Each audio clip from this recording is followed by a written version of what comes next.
हिंगोली शहरामधील जिन माता भागामधील सुधाकर गंगावणे यांच्या घरावर काल रात्री वीज कोसळली। अचानक जोरात आवाज झाल्यामुळे घरातील सर्व भयभीत झाले। घरावर वीज कोसळल्यामुळे गंगावणे यांच्या घरामधील विद्युत उपकरणे जळाले। त्यामुळे लाखो रुपयांचं नुकसान झालंय।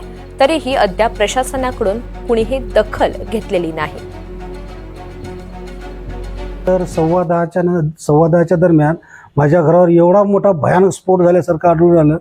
नंतर मग आम्हाला कळलं आमच्या घरामध्ये एवढा आवाज झाला की आम्हाला काही सुचना, कोण कोणाला बोलायला हे सुद्धा सुचना। माझी आई, माझे लेकरं जागेवर असे बेहोश पडल्यासारखे पडले। मला सुचना, माझ्या भावाला सुचना काय करावं काय नाही। त्याच्यानंतर आम्हाला आजूबाजूचे लोक आले। त्याच्यानंतर म्हणजे तुमच्याच घरावर वीज पडलेला आम्हाला असं निदर्शनास आलं आहे म्हणून आम्ही वर जायचा प्रयत्न केला, तर आम्हाला माझ्या त्या आजूबाजूच्या माणसांनी जाऊ दिलं नाही वर। त्याच्यानंतर सकाळी जाऊन बघितल्याच्यानंतर माझ्या छताला आरपार सुराख झालेला आहे साहेब। त्याच्यानंतर माझं खूप लाखो रुपयाचं नुकसान झालं।